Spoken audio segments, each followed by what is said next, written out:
Quiero hoy simplemente compartir con ustedes, ¿verdad? Lo que son las 7 palabras de Jesús en la cruz, que son las últimas frases que pronunció, incluyendo mientras cargaba la cruz y mientras estuvo en la cruz. Según los evangelios, estas palabras, consideradas en su conjunto, ofrecen, ¿verdad?, una reflexión sobre su amor, sobre el perdón, el sufrimiento y su entrega final. Así que quiero ir con la primera y si usted quiere, ¿verdad? Si usted quiere tener los apuntes de las citas bíblicas, ¿verdad? De las 7 palabras, pues bueno, anótelo por ahí. En el día de hoy, yo no sé si hoy, ¿verdad? La secretaria tiene libre hoy. Los viernes no se activa la secretaria, pero si la secretaria hoy se quiere activar, pues bueno, vamos a hablar y les voy a dar las 7 palabras con las citas bíblicas para que usted las tenga y las anote. Así que la primera de las 7 palabras y su significado es la primera: Padre, perdónalos porque no saben lo que hacen. Lucas capítulo 23, verso 34. Padre, perdónalos porque no saben lo que hacen. Esa es la primera palabra de este mensaje de las 7 palabras.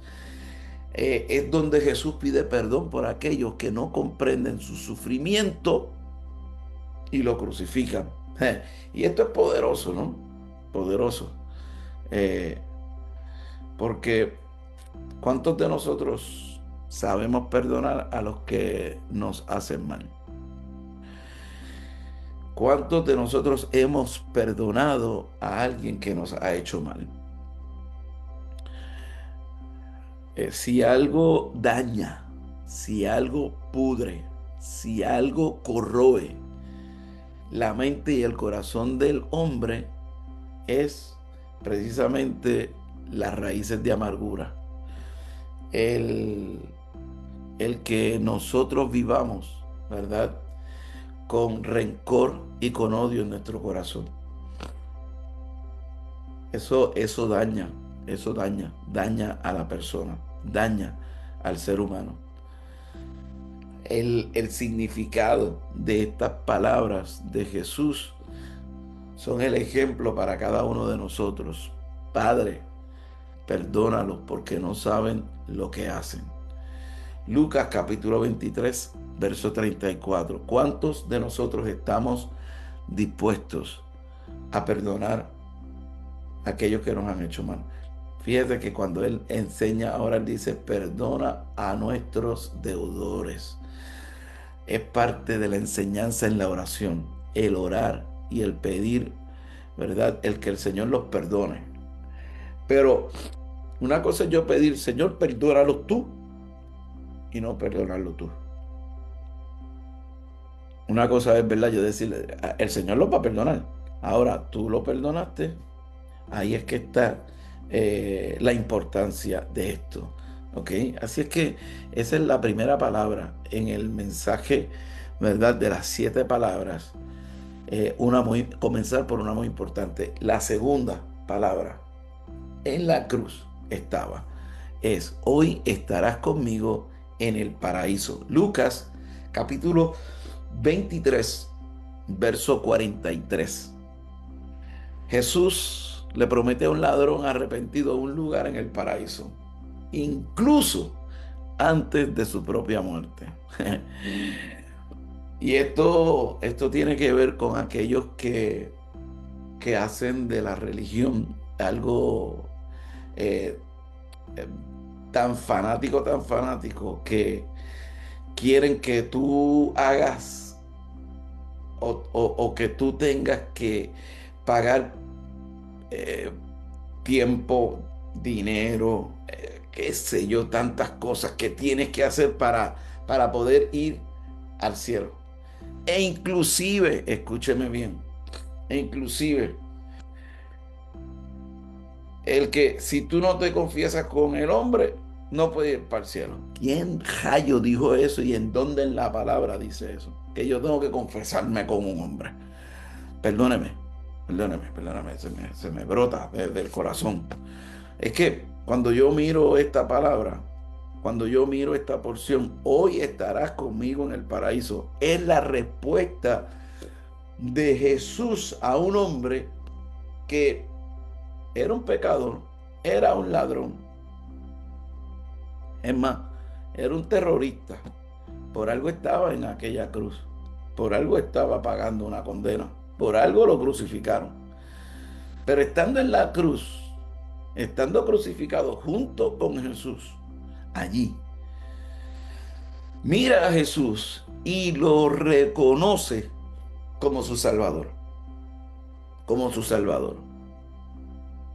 Y en ese instante, antes de él morir, antes de él morir, él le dice, tranquilo, hoy estarás conmigo en el paraíso.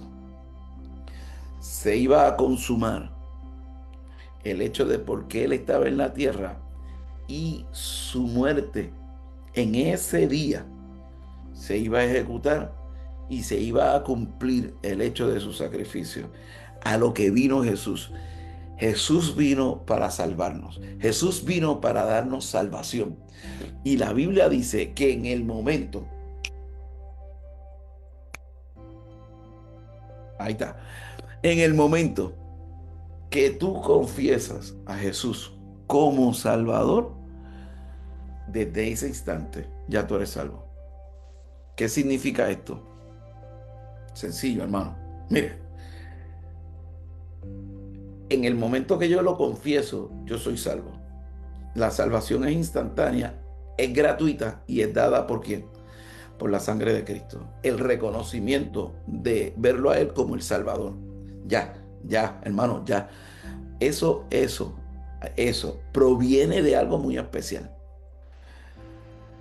Proviene de algo muy especial. ¿De qué es? Bueno, proviene del toque del Espíritu Santo de Dios en la vida de una persona. ¿Quién le reveló a este ladrón que ese era Jesús? El Salvador del mundo, el Espíritu de Dios. Así que hay algo que ocurre en la vida de cada ser humano que no necesariamente va a la iglesia porque alguien lo invitó, va a la iglesia porque en el plan del Espíritu Santo de Dios es tocada esa persona. ¿Cuántas veces tú has luchado con una persona para que vaya a la iglesia y no iba, hasta que llegó el día? Y ese día llegó y estando en la casa del Señor, Dios lo toca. ¿Quién lo toca? No, no es otra persona, sino el Espíritu Santo de Dios quien toca una vida para que su corazón esté sensible a esa palabra que está escuchando y pueda reconocerlo como su Salvador. Entonces, de eso se trata. El primero que tiene planes y propósitos en la vida de cada uno de nosotros es el Señor. Y todo en el tiempo de Dios es perfecto. Pero automáticamente una persona confiesa a Jesucristo como su único y exclusivo Salvador, lo confiesa como su Salvador, automáticamente recibe la salvación. El Señor está diciendo con estas palabras, hoy, ya hoy estarás conmigo. O sea, tranquilo, semanas más mira, tú sabes que, tranquilo, porque todavía la iglesia no está. Todavía la iglesia no se ha formado. Todavía. Eh, Obviamente, como la iglesia no está formada, pues tampoco van a cumplir con los mandatos que yo le he dado de que pues tienen que predicar, tienen que enseñar y tienen que bautizar a la gente para después, como dice en el libro de Hechos, añadirlos a la iglesia. Pero eso todavía no está, ladrón. Ladrón, eso todavía no está. Pero tú alcanzaste lo que tú necesitabas, la salvación. Lamentablemente no te puedes bajar de esa cruz para bautizarte, no te puedes bajar de esa cruz para testificar, no te puedes bajar de esa cruz para hacer ninguna obra, no te puedes bajar de esa cruz para dirigir ningún ministerio dentro de la iglesia, no te puedes bajar de esa cruz para nada. Pero tranquilo, hiciste lo que tenías que hacer, confesaste a Jesucristo como tu único y exclusivo Salvador. Acuérdate de mí cuando vengas en tu reino. Le dice al ladrón del frente, tú y yo tenemos por qué estar aquí, pero este nada ha hecho. Este es el Mesías. Hoy mismo estarás conmigo. La salvación es automática. Ah, que tengo la oportunidad de que no estoy crucificado y no me muero hoy, pues entonces tengo la oportunidad de mañana comenzar el proceso de discipularme, de aprender, a que tengo que dar unos pasos, a que tengo que dar unos pasos, a que esto es un proceso de vida, a que yo tengo que tener también paciencia con la gente, que la gente viene a Cristo y viene con sus cargas, viene con sus situaciones del viejo hombre. Entonces, tenemos que disipularlos. Queremos cambiarlos así. Te convertiste ya, no, te convertiste y te vamos a bautizar como si tuviera que hacerlo rápido el bautismo. Tampoco, no. Antes del bautismo hay un proceso, la cual la gente tiene que aprender, hay que enseñarles, hay que disipularlos. Hay que enseñarles el significado del mismo bautismo, lo que significa el bautismo. ¿Mm? Que eso no es algo ritualista, que esto no es algo de la iglesia para... No, no, ay, si no te bautizas, y todavía, y tienes que hablar en lengua. Si no hablas en lengua, estás perdido. Yo, yo quisiera saber dónde en la Biblia dice eso, y si este ladrón habló en lengua. Perdóneme, no quiero trastocar las sensibilidades teológicas, doctrinales o dogmáticas. Doctri- Doctrinales no, porque yo estoy hablando por la palabra, así que yo estoy hablando de doctrina, no quiero trastocar dogma, dogma. Que si tú no hablas en lengua, no vas para el cielo. No, hermano, no, en ninguna parte de la escritura dice eso. No lo dice, no lo dice. No, este ladrón no habló en lengua, no habló en lengua. Ah, algo sí hizo este ladrón. ¿Sabe qué hizo este ladrón? Sí, algo que dice la palabra, que tú y yo también lo hicimos. Habló en nuevas lenguas. Habló en nuevas lenguas. ¿Cómo es eso, pastor? Sí, sí, habló en nuevas lenguas. Cuando el Espíritu vino sobre él, habló en nuevas lenguas. Hablar en nuevas lenguas y hablar en lenguas angelicales son dos cosas muy distintas. Una no tiene que ver con la otra. ¿Ok? Una persona demuestra que el Espíritu de Dios vino sobre él cuando habla en nuevas lenguas. ¿Cuál es el lenguaje de las nuevas lenguas? Mire, aquel ladrón del frente está señalando a Jesús. Si tú eres verdaderamente el Hijo de Dios, sálvate tú y sálvanos a nosotros. La desesperación de un hombre que no tiene a Cristo, la desesperación de un ladrón, la desesperación de un pecador, habló en su propia carne. Este ladrón que está al otro lado es igual de ladrón que ese, sentenciado por lo mismo. Era un tipo que quizás podía haber pensado igual que él, porque era un ladrón, era un tipo que no conocía. Pero ¿por qué habló en nuevas lenguas? Porque fíjate cómo le responde al ladrón del frente. Tú y yo merecemos esta paga, pero este comienza a hablar de un hombre que quizás él ni lo vio, ni estuvo cuando se multiplicaron los panes y los peces, que no estuvo porque estaba haciendo su fechoría, no estuvo cuando pasaron muchísimas cosas en el ministerio de Jesús. Pero allí miró y allí habló en un lenguaje nuevo, distinto, en donde le dice a ese ladrón, tú y yo merecemos, pero este nada de esto lo merece. Y entonces se dirige a él y le dice, acuérdate de mí cuando vengas en tu reino. Óyeme, ya, ya, ya, ya. Este ladrón está diciendo, tú eres el rey de reyes, tú eres el señor de señores. Está crucificado en la cruz un ladrón y ya está mencionando y hablando cosas del reino.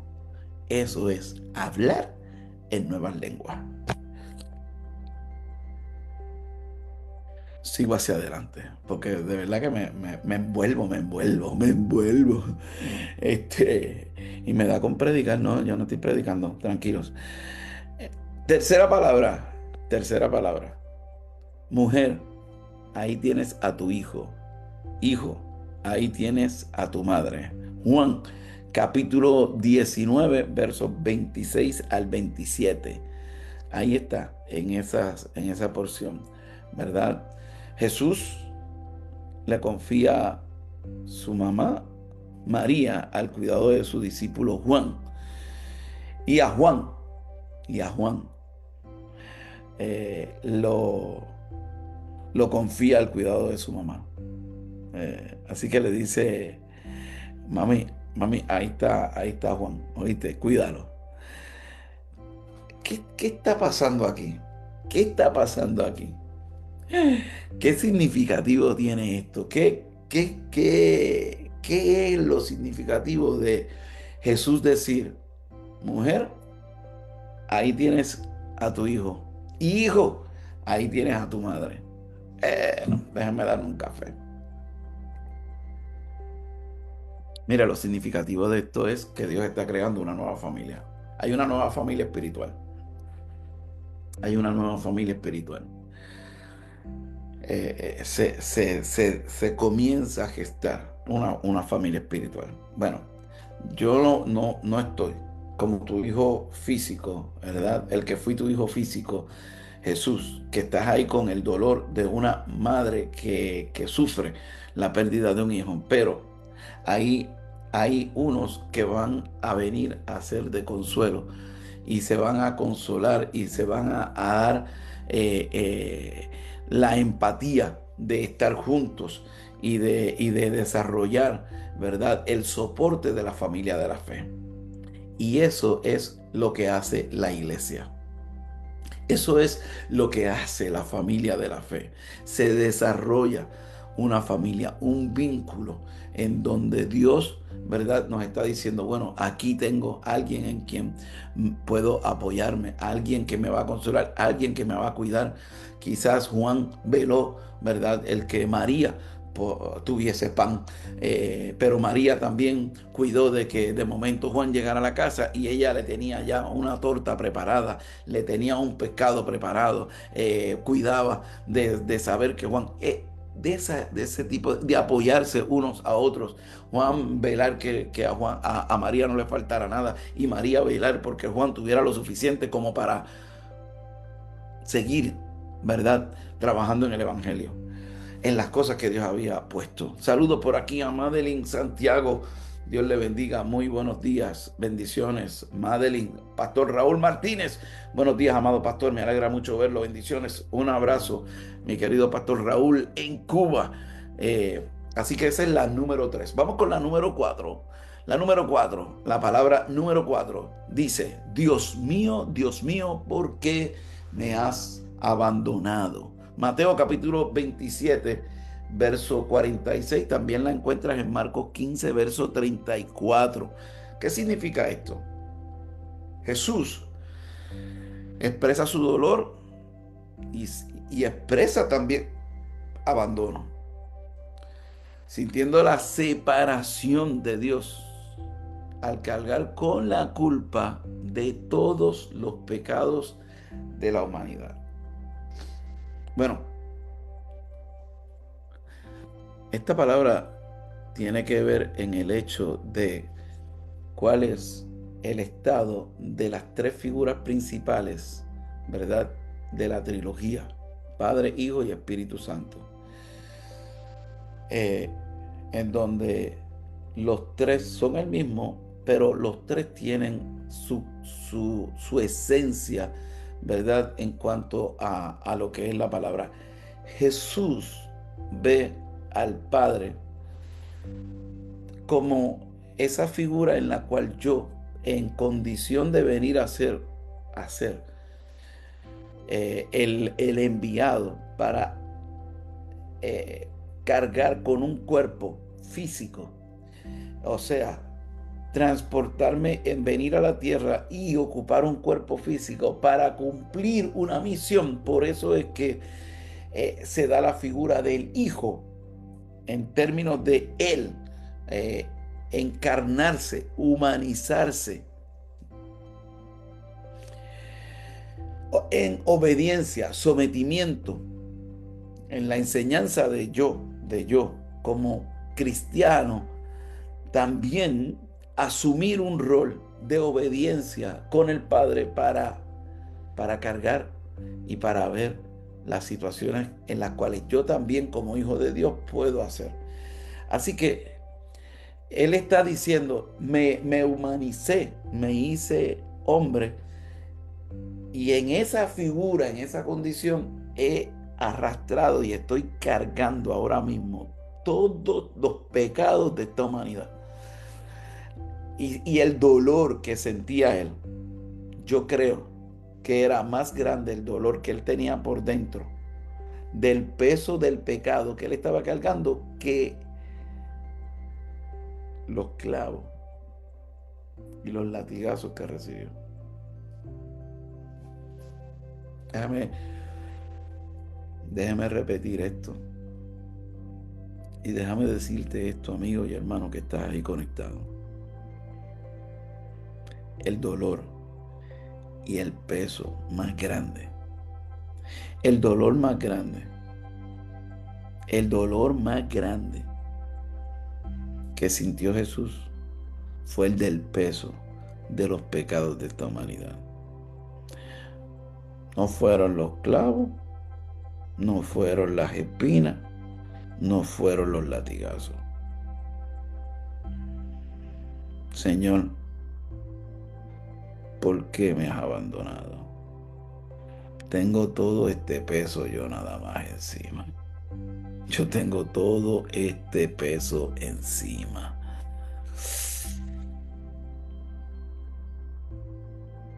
Porque está hablando el que tomó ese lugar de encarnarse, de humanizarse.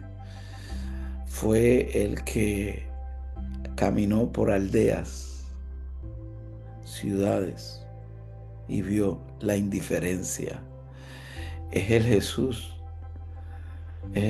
que ve el fanatismo religioso de hombres que utilizan túnicas y lugares para simplemente tener una agenda personal y engañar y confundir a la gente. Es el que llega días antes al templo y dice: han hecho de mi casa una cueva de ladrones, porque mi casa fue hecha para oración. Convertiste mi casa de oración en cueva de ladrones. El dolor, el peso lo estaba llevando él. Y él está expresando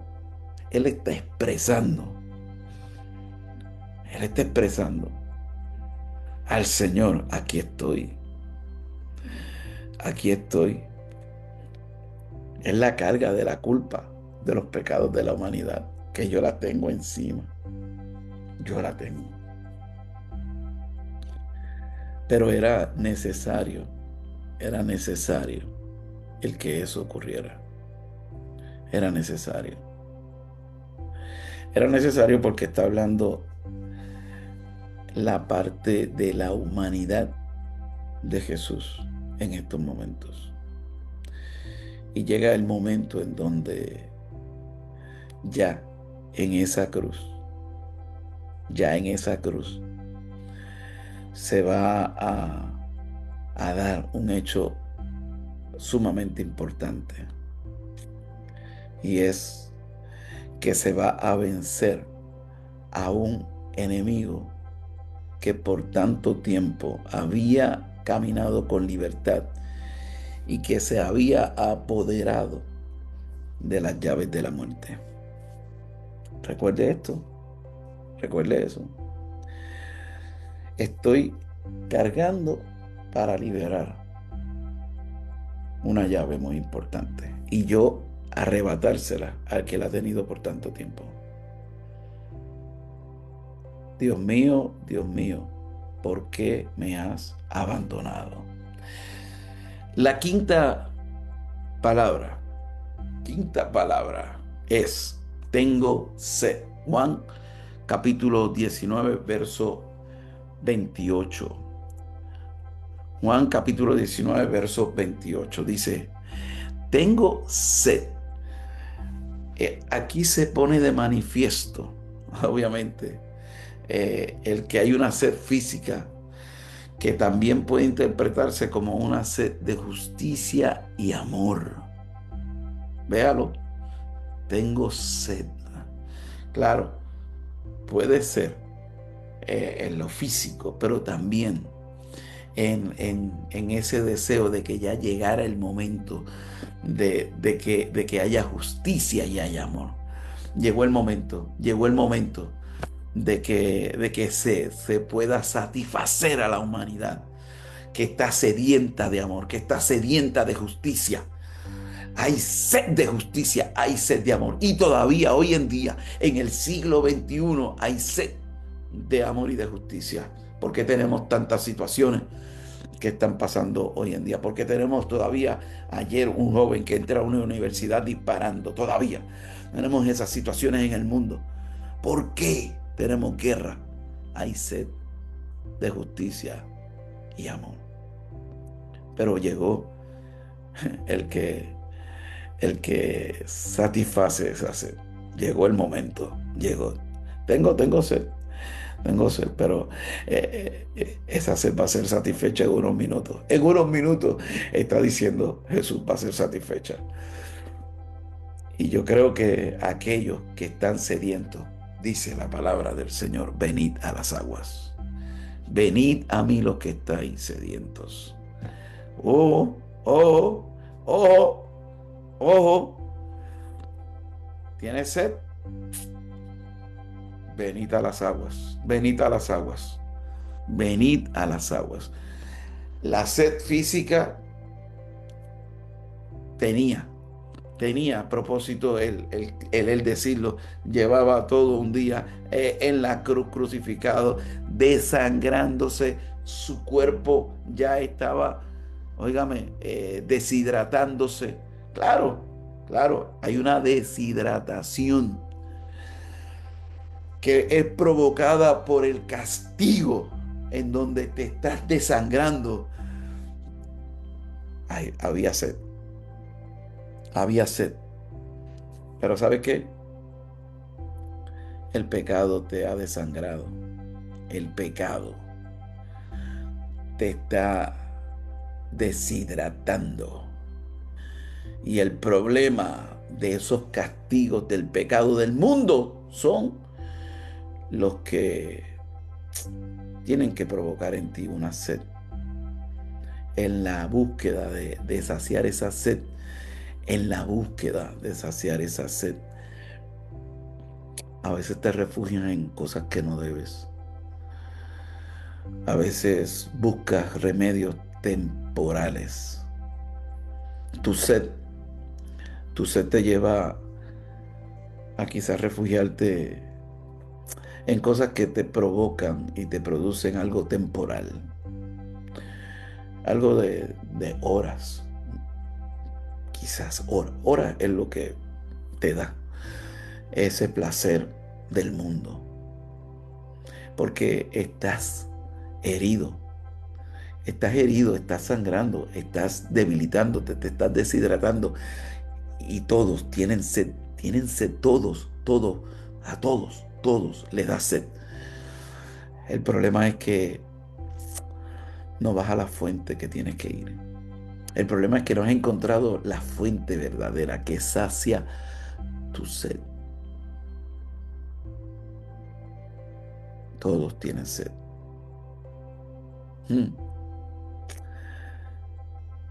El Señor dice, yo soy. Yo soy. Yo soy la fuente que produce el agua que salta para vida eterna. Tengo el agua que sacia tu sed. Soy yo la fuente que produce esa agua. Tengo sed. Tengo sed. Tengo sed. Pero gracias al Señor yo encontré la fuente. Yo no sé tú, amigo que me estás viendo, que me estás escuchando, si tú encontraste la fuente, pero yo la encontré. Número 6. Consumado es. Juan capítulo 19, verso 30. Consumado es. Está Jesús declarando que su misión ha sido completa y que su trabajo de redención ha terminado. Consumado es. Ya el Señor dice, ya, óyeme, ¿qué más tú? Si ya cumplí la misión, para eso tú me enviaste. Hice, hice mi vida. Fui hijo, fíjese. Eh, nas- vengo, ¿verdad? A una familia de un carpintero. Estuve, no en un hospital, nací en un pesebre. Entonces, ¿qué más? ¿Verdad? ¿Qué más humilde que eso? ¿Qué más? ¿Qué más me voy a humanizar y a mandar un mensaje de humildad? No nací en un pesebre, no nací en el Ashford, no, para los puertorriqueños, no nací en el Advent Heard, no nací en el Johns Hopkins, no nací en el Orlando Health, no, eh, en un pesebre. Hice mi vida como hijo hasta los 30 años, de acuerdo a la ley. Que un día me le escapé a mis papás y me fui para la sinagoga y estuve 3 días. Ellos creyendo que yo estaba en el parque y creyendo que yo me había ido para Disney World y creyendo que yo me había ido para Busch Gardens. No, yo estaba en la iglesia. No me buscaron donde me tenían que haber buscado desde el principio. Mm. Pero bueno, o sea, allí estaba. Cumplí con mi misión de vida hasta los 30 años. Y a los 30 años comencé mi ministerio. 3 años y medio. Discipulé, enseñé, capacité, miré las necesidades de la gente, sané, liberté, multipliqué, suplí y llegó el momento. Cargué con todo, o sea, cumplí mi misión. ¿Cuántos de nosotros estamos cumpliendo nuestra misión? ¿Cuántos de nosotros podemos decir, estoy cumpliendo a cabalidad? Yo sé que ninguno va a decir, consumado es, ¿no? Porque ninguno de nosotros nos queremos ir. Gracias a Dios, no, todavía podemos seguir cumpliendo, todavía podemos seguir trabajando hasta que el Señor lo diga, hasta que Él diga, Él es el que va a decir consumado, Él lo hiciste, pero que cuando Él me llame, yo me halle haciendo así. Juan capítulo 19, verso 30. Consumado es. El Señor Jesús pudo decir en la cruz, cumplí, cumplí, cumplí.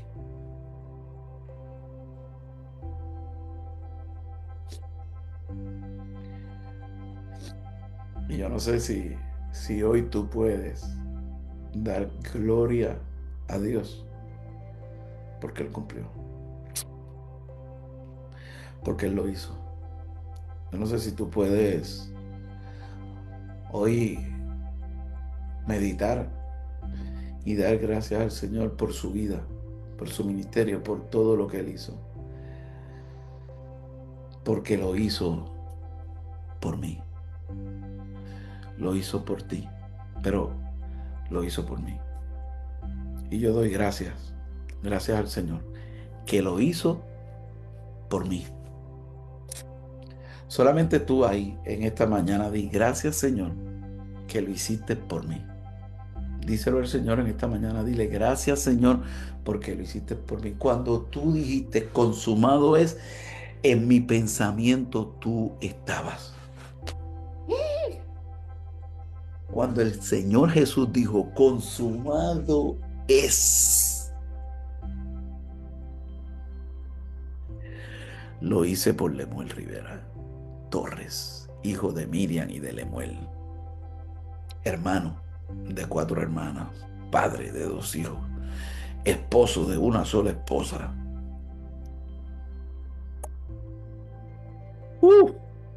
consumado es. Consumado, ya lo hice por Él. Lo hice por Él. En ese consumado estaba envuelto yo. Por eso es que yo tengo que ser agradecido a Dios. Por eso es que yo he querido cumplir la voluntad de Dios a cabalidad, porque en ese consumado estaba yo. Y la última palabra, la número 7. Padre, en tus manos encomiendo mi espíritu. Lucas capítulo 23, verso 46. Ya en esta etapa y en este momento, ya, después de decir, consumado es, Él le dice al Señor: Padre, en tus manos encomiendo mi espíritu. Así que Jesús entrega su espíritu al Padre en un acto de confianza total. Usted tiene que recordar que el hombre, en el diseño de hombre, cuando Dios lo forma del barro, el Señor dice que del polvo vienes y al polvo volverás. Del polvo vienes y al polvo volverás. Ahora, cuando Él hace al hombre este pedazo de barro, este barro, cuando Dios lo hace, dice que sopló hálito de vida, o sea, sopló de su espíritu sobre nosotros. Y ese espíritu es el que vuelve al Padre. Tu alma es tu esencia, la esencia de quien tú eres. El alma envuelve tus pensamientos. El espíritu es lo que transforma tu alma, para que cuando llegue el momento, tu espíritu te lleve al Padre de regreso. Jesús se pone y encomienda su espíritu en las manos del Señor. Ya.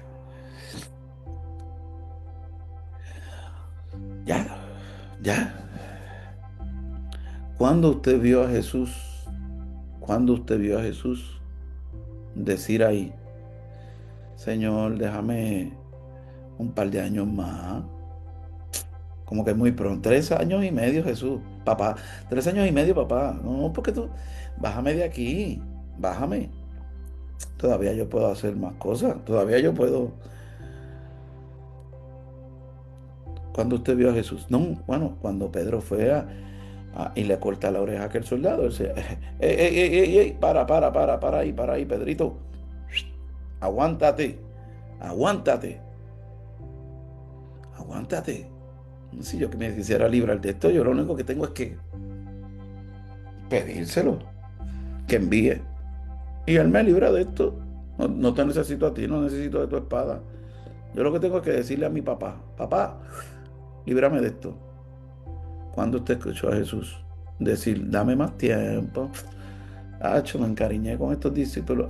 Me encariñé con la comida que hace Martí María. Y cocinan unos pescados más buenos esas mujeres. Cada vez que voy por allí, por Betania, esas mujeres siempre me cocinan y me atienden. Cuando usted escuchó a Jesús decir eso en la cruz, no. Dice: ya, Padre, en tus manos encomiendo mi espíritu. Ya, estoy en tus manos. Ya ahora, ya, de aquí, de este punto en adelante, ya, no depende de mí. Que estemos nosotros dispuestos, ¿verdad?, a cumplir la voluntad de Dios, a que tú cumplas la voluntad de Dios, para que cuando llegue el momento tú mismo puedas decir: Señor, en tus manos encomiendo mi espíritu. Que tú mismo lo puedas decir. Que tú mismo lo puedas decir. Las 7 palabras son la reflexión de esos últimos momentos del Señor